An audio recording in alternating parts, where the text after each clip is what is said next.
नमस्कार दोस्तों। पहले तो लखनऊ के खिलाफ ऋतुराज गायकवाड़ ने जड़ा शतक और फिर उसके बाद शिवम दुबे का आया तूफान और अंत में एमएस धोनी ने अपने अंदाज में पारी को समाप्त किया। लेकिन फिर उसके बाद मार्कस स्टोइनिस ने जड़ा तूफानी अंदाज में शतक और अंत में आखिरी ओवर में इस मुकाबले में इस टीम ने जीत दर्ज की। तो क्या है इस मुकाबले का पूरा हाईलाइट बताएंगे दोस्तों आपको हमारी इस वीडियो में। लेकिन दोस्तों अगर आप एमएस धोनी के बहुत बड़े फैन है तो इस वीडियो को एक लाइक और चैनल को सब्सक्राइब कर लीजिएगा। दोस्तों आईपीएल 2024 का 39वां मुकाबला सीएसके और लखनऊ की टीम के बीच खेला गया, जहां लखनऊ की टीम ने टॉस जीतकर पहले गेंदबाजी करने का फैसला किया। वहीं पहले बल्लेबाजी करने उतरी चेन्नई की टीम की तरफ से कप्तान ऋतुराज गायकवाड़ और अजिंक्य रहाणे ने पारी की शुरुआत की। लेकिन चेन्नई की टीम की शुरुआत बेहद ही खराब रहती है, क्योंकि अजिंक्य रहाणे आते ही 3 गेंदों पर 1 रन बनाकर आउट हो जाते हैं और 4 रन के स्कोर पर चेन्नई की टीम को पहला झटका लगता है। फिर उसके बाद कप्तान ऋतुराज गायकवाड़ का साथ निभाने डेरियल मिचेल आते हैं और ये दोनों बल्लेबाज अच्छी बल्लेबाजी करके स्कोर को आगे बढ़ाते हैं। एक छोर पर गायकवाड़ काफी तूफानी अंदाज में बल्लेबाजी कर रहे थे, लेकिन दूसरे छोर पर डेरियल मिचेल काफी धीमा खेल रहे थे। लेकिन तभी 10 गेंदों पर 11 रन बनाकर यश ठाकुर की गेंद पर डेरियल मिचेल आउट होते हैं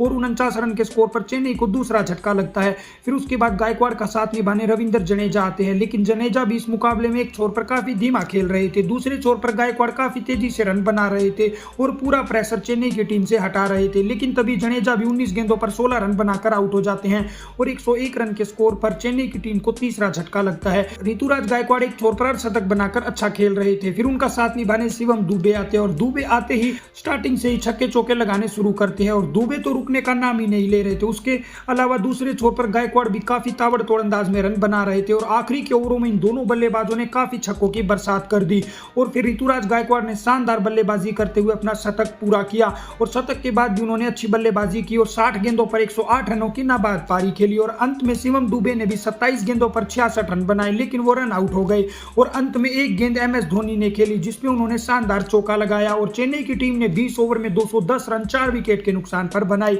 और वहीं लखनऊ के 3 गेंदबाजों को एक एक विकेट मिला और जवाब में 211 रनों के लक्ष्य का पीछा करने उतरी लखनऊ की टीम की शुरुआत बेहद ही खराब रहती है, क्योंकि लखनऊ की टीम की तरफ से क्विंटन डी कॉक और केएल राहुल पारी की शुरुआत करते हैं। लेकिन क्विंटन डी कॉक आते ही पहले ओवर में 0 रन के स्कोर पर दीपक चहर का शिकार हो जाते हैं और चेन्नई की टीम 0 रन के स्कोर पर ही लखनऊ का पहला विकेट चटकाने में सफल रहती है। फिर उसके बाद केएल राहुल का साथ निभाने मार्कस स्टोइनिस आते हैं, लेकिन एक छोर पर केएल राहुल काफी धीमा खेल रहे थे, लेकिन स्टोइनिस दबाव कम कर रहे थे। लेकिन तभी केएल राहुल भी 14 गेंदों पर 16 रन बनाकर आउट हो जाते हैं और 33 रन के स्कोर पर लखनऊ की टीम को दूसरा झटका लगता है। फिर उसके बाद स्टोइनिस का साथ निभाने देवदत्त पडिक्कल आते हैं। स्टोइनिस तो एक छोर पर अच्छी बल्लेबाजी करके धीरे धीरे अपने अर्धशतक के करीब पहुंच रहे थे, लेकिन दूसरे छोर पर पडिक्कल काफी ज्यादा प्रेशर बना रहे थे और एक भी चौका नहीं लगा रहे थे और 19 गेंदों पर उन्होंने केवल 13 रन बनाए, लेकिन वो भी आउट हो गए और 88 रन के स्कोर पर लखनऊ की टीम को तीसरा झटका लगता है। अब 9 ओवर का गेम यहां से बचा था और 100 से ज्यादा रनों की लखनऊ की टीम को जरूरत थी और लगभग मुकाबला लखनऊ की टीम के हाथ से जा चुका था।